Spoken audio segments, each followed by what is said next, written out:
Hi, Jean. Hi, Mati. Yes, I had a question of something you alluded to that Santa Teresa of Avila said about carrying others in our prayer. I don't remember the exact text, but you mentioned the spiritual priesthood that we have. Could you just elaborate a little bit more? Because she seems to say it very summarily, and there seems to be some theology behind this. You alluded also to what Saint Therese of the Child Jesus said, about Yeah, drawing her. yeah, yeah. Thank you for your question, Marty. Actually, it's a text that I was reading in the course on St. John of the Cross, reading and studying St. John of the Cross. I chose to just to open a parenthesis and show something about the same subject from St. Teresa of Avila's perspective. And it's chapter 11 in the book of autobiography. And in this chapter, there is a passage that says that um, the, uh, the devil knows that the person, um, the growth of the person implies the fact that this person will take others with her, and this is why the devil knows that he will lose a lot by the growth of this person. If you allow me to show you just the passage, and then I will comment on it. So it's here. This is chapter 11 of St. Teresa of Avila autobiography. We are in paragraph 4, and as you can see here, um, for God denies himself to no one who perseveres, but gradually increases the courage of such a one till he achieves victory. Achieving victory is reaching to union with God, the perfection that she talks about of this union. She says, then I say courage in Spanish, animo, because of the numerous obstacles. She's talking about the beginners, but very interestingly, already from that moment, talking to the beginners, she talks about something, in fact, very deep, which is the relationship between growth of a person, here in our case, the beginner, and the one of the great effect of this growth, which is um, taking other people with the person. So here is the text. I say courage because of the numerous obstacles which the devil at first sets in his path to hinder him from ever setting up upon it, like starting the journey, being very determined to persevere and not to whenever you have an obstacle in spiritual life, just drop it. We are talking about the beginners here. No, for the devil knows, and here she drops the golden indication. The devil knows what harm will come to him the devil, thereby, and that he will lose not only that one soul, but many more. And then um, she continues, and allow me just to read the text for whoever is watching us to know what we're talking about. If by the help of God, the beginner strives to reach the summit of perfection, perfection of love, giving back this love that we received from God, I do not believe he will ever go to heaven alone, but will always take many others with him. God treats him like a good captain and gives him soldiers to go in his company. So this is why this is one more reason she gives to the beginner and any other person on a journey of growth in spiritual life to persevere, to be determined, because the challenge here is big. It's not only about my own salvation, but It's many people that I'm carrying. Okay, so that's the text, just to situate the quote, what are you alluding to. So this is chapter 11 of the autobiography of Teresa of Avila, and we were reading just a passage, just a parenthesis she opens in paragraph 4. Okay, so now answering your question, what could we draw from that? It is classically, as I said when I was explaining this in the other course, we heard a complaint coming from some people, some theologians, saying that spiritual life, it could be sometimes a very egoistical life, like thinking about yourself, having your prayer times, etc. And sort of between the lines saying that this person is leading a spiritual life, thinking only about himself or herself, and that this is not good. Then this means this is very egoistical, and on the contrary, we should make an effort to think of other people and offer good deeds and help them, help the poor, help the prisoners, help this, help that, etc., which is actually indicated in the gospel. But behind that thought is that leading a spiritual life is an egoistical, egoistical endeavor. Some people think it, and it shows that we are not thinking of other people, we are not helping other people, and therefore it's like it's not good. It's like doesn't bear any fruits. This is an opinion. This opinion, of course, is wrong, because this opinion doesn't take into consideration that any spiritual growth, true spiritual growth, not false. There are people who lead a false spiritual life. This exists. No discussion about that. It existed in the past, certainly exists now, and unfortunately it will continue to exist.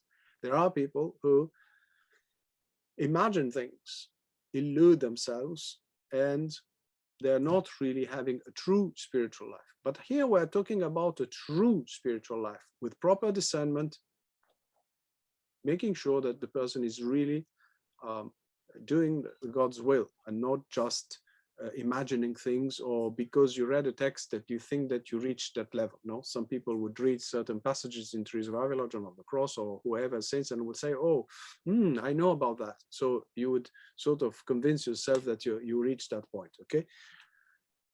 If there is real growth in spiritual life, Teresa of Avila is saying that automatically this person, the growth of the charity of love, the love of God in this person, automatically carries other people with the person. And she uses this image of being a captain and having soldiers. So who is a captain or a general, if you want? The captain has soldier at his command. So he says, go right, they go right, go left, they go left, etc. So the captain is ahead, and they are just following the orders. It's not exactly the case for the souls, but what it meant here is that you are the head of a body. A little bit as Jesus is the head of his mystical body. So when Jesus does something in his life, he does it in our name also. He does it for us. He saves us.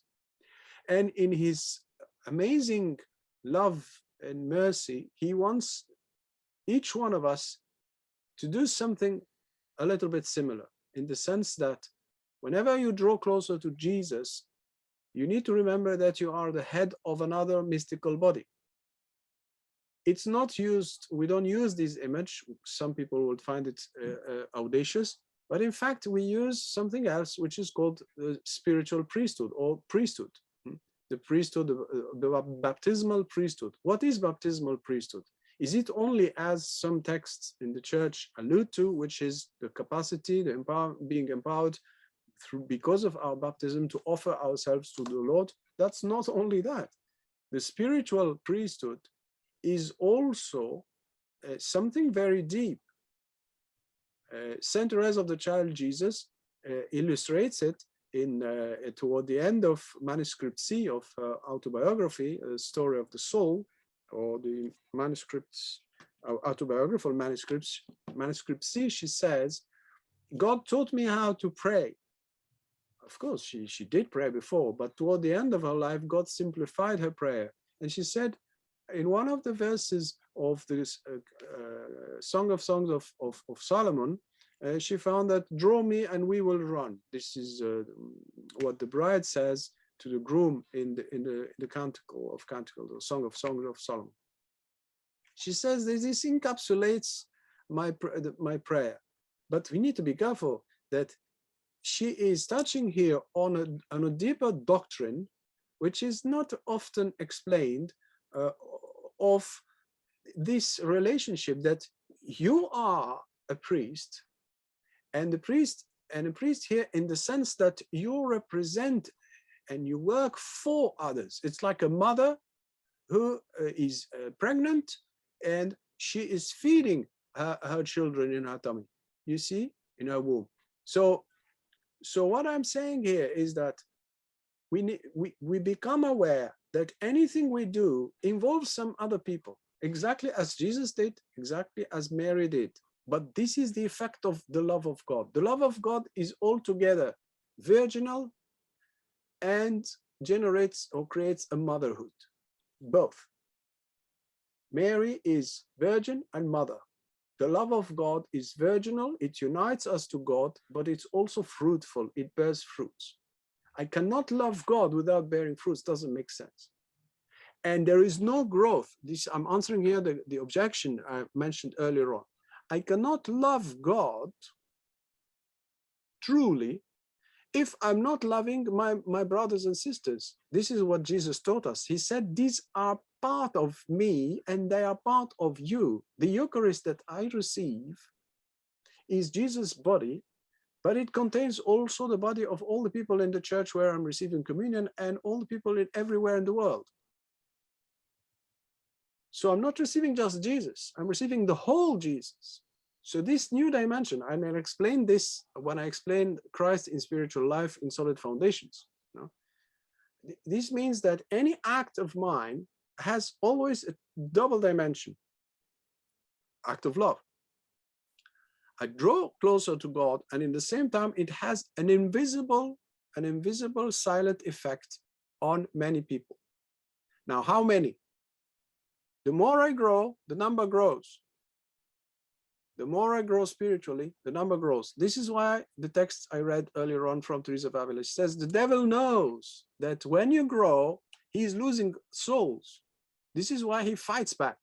And God allows that for our good, because we need to fight back again. You see? So this dimension is invisible. We don't know the numbers. We don't know who are these people who are attached to us. We live our life in faith, our life of fecundity, of fruitfulness. We live it in faith. We don't see the results. We see one or two results from time to time, and it's only a surface of the result. It's not even the deep result, because we don't have the eyes of God to see the change in the heart of people. You see, only a spiritual director maybe could have the grace of seeing a development. So that's a big grace. It's a privilege. But in general, we don't see anything.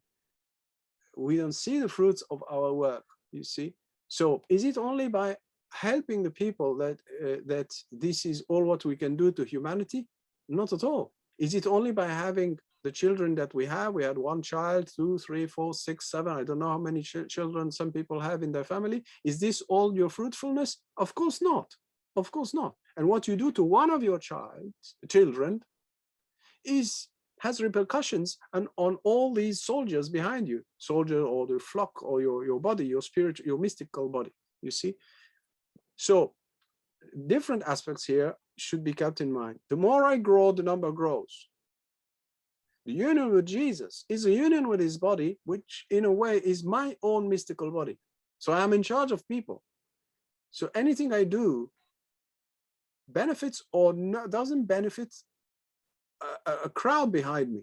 I don't see the crowd. I don't know the crowd. But that's a truth of faith that I'm trying to expose here. It's a difficult one, it's a mystical one, it's hidden, but it's nonetheless true. So we can't say that a person, a true growth is egoistical. That's utter nonsense. That's ignorance. But the challenge is, what is true growth? That I do agree with that. And some people do live in illusions, spiritual illusions, spiritual life, illusions of spiritual life. I do agree with that. There's no problem for me to accept that.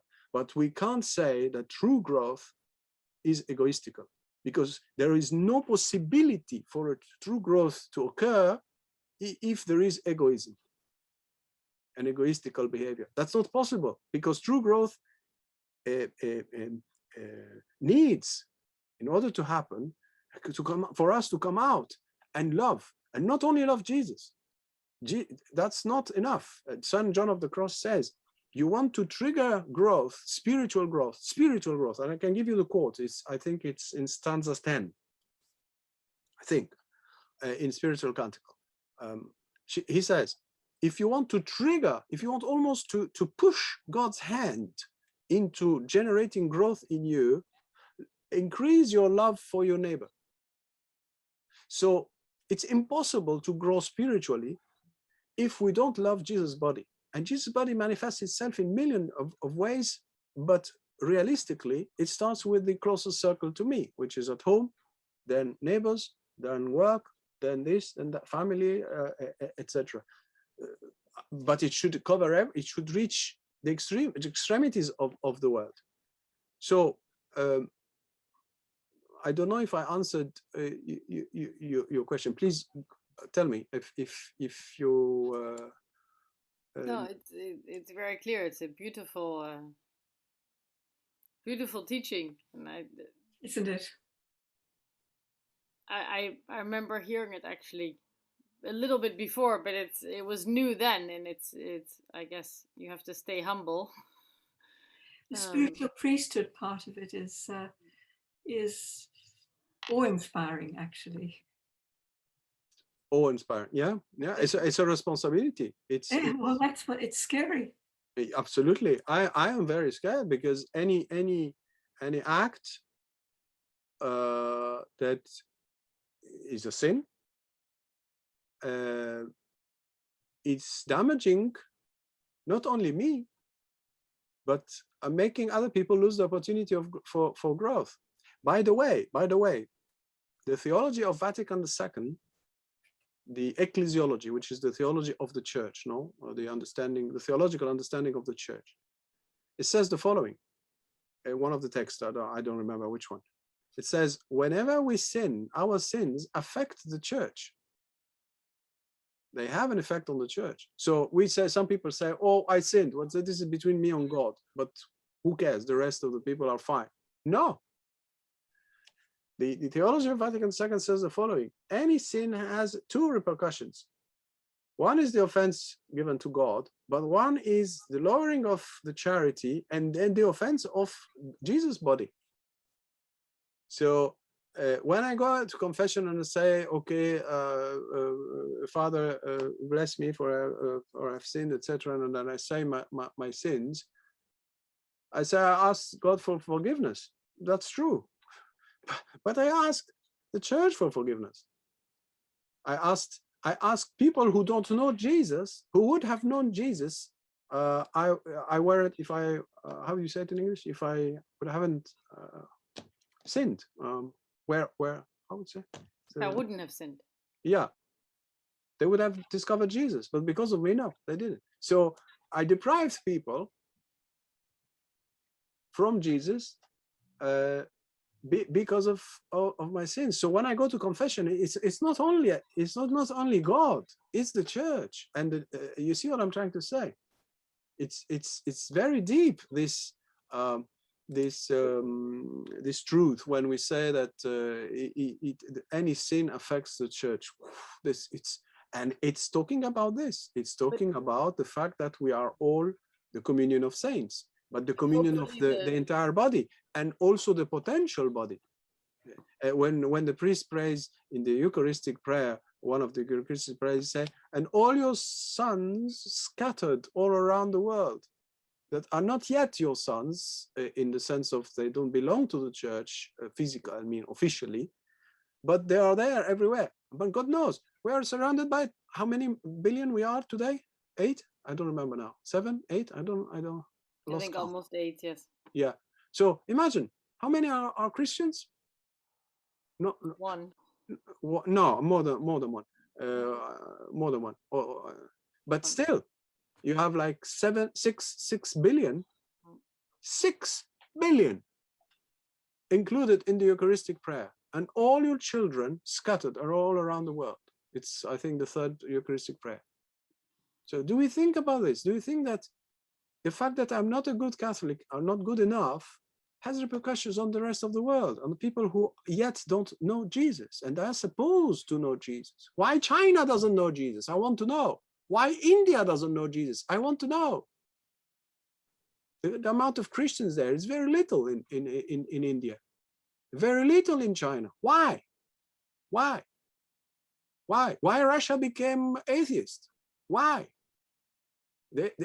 Why many countries who were Christian now are not even Christian? Why? Is it because that's how the way the world is going? No, because I'm not a good Catholic, because I'm not a good Christian. Good, not in the gentle way of meaning. There's a very requiring one, and I feel very guilty. I feel very guilty here.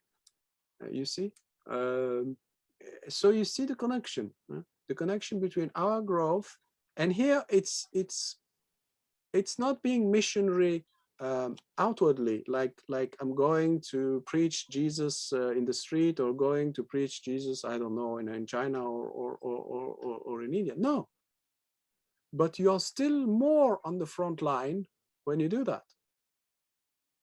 The faithfulness to God and the faithfulness to the practice of the prayer of the heart makes us at the front line of evangelization, because we are heart against heart with people.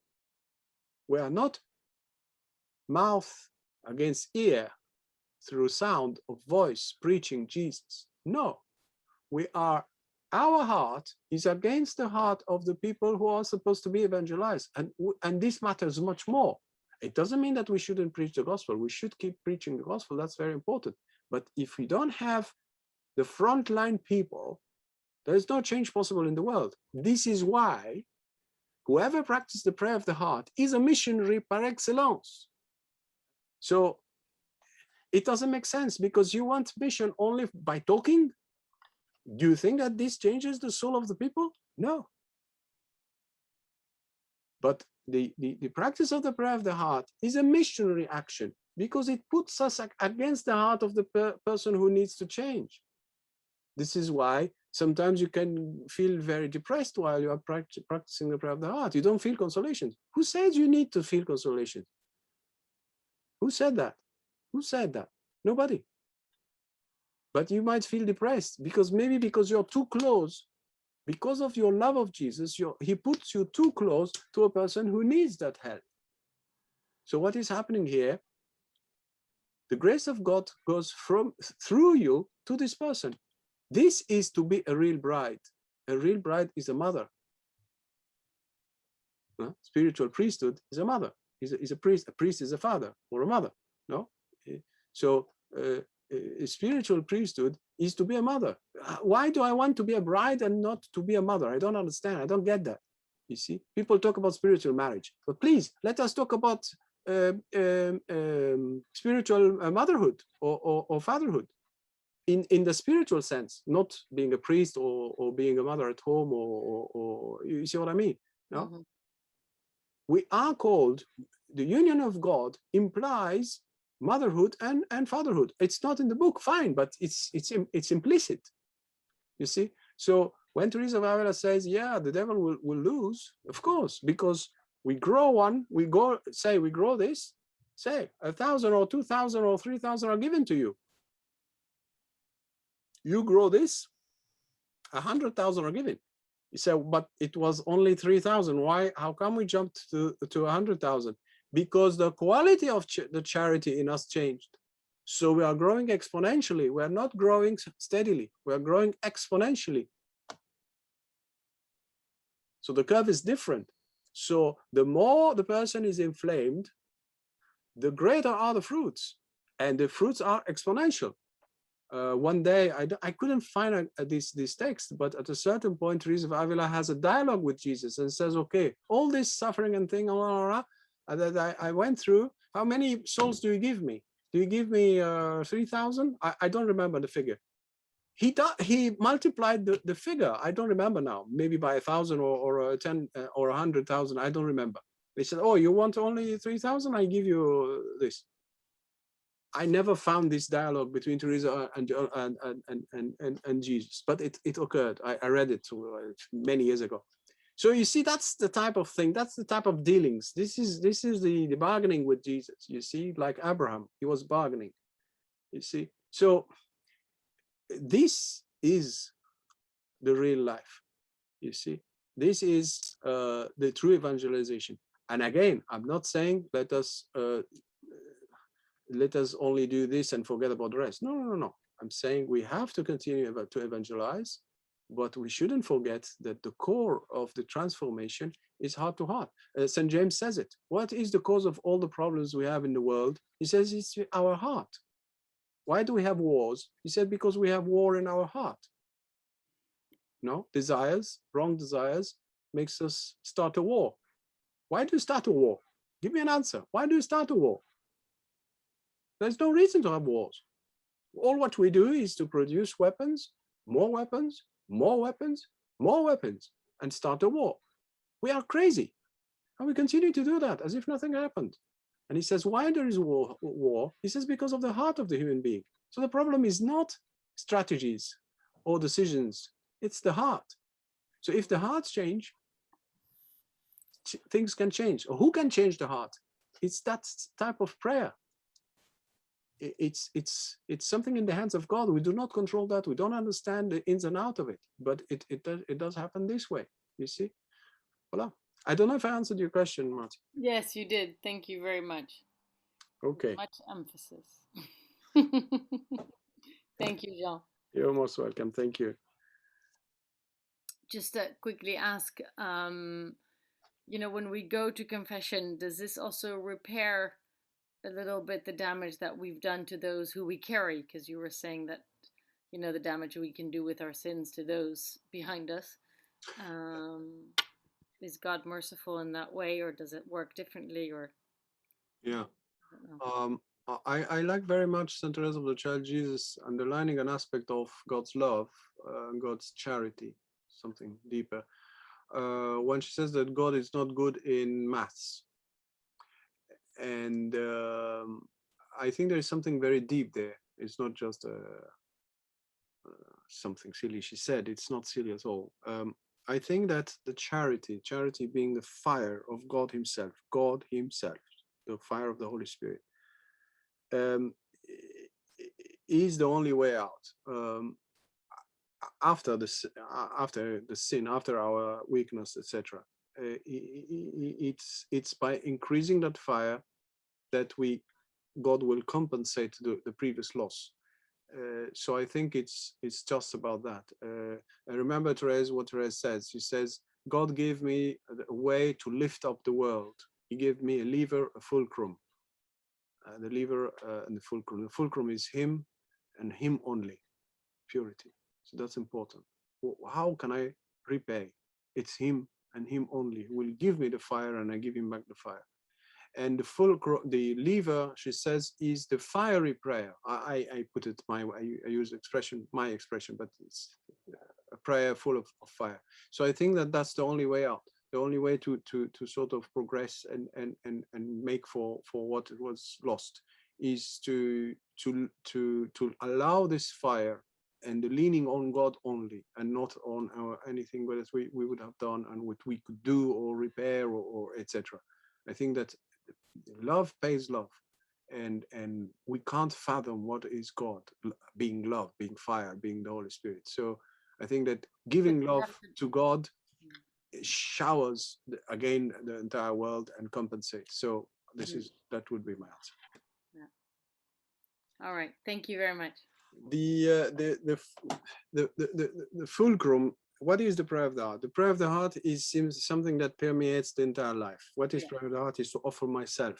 Yeah. When I offer myself, I don't lean on myself. I lean on No. his hands. So it's Yeah. his hands that elevate me. So I offer myself. That's all what I can do. But what does he do? I always see Mary's hands elevate me. Fine. Yes, of course. You can read Okay. the fiery prayer of Mary. That's Yeah. a text, very important Yeah. text. Yeah. So it's by constantly reoffering myself and being there that the fire of love elevates. So it's him who draws me. You see, it's him. Yeah. But I need to put The myself. direction. When I put myself, captain and soldiers, head and body. Yeah. Yeah. They're both there automatically. I don't have to say, okay, Lord, let me put this person and this other person and this intention, etc. Once you offered yourself, you offered all the other persons automatically. Yeah. Okay.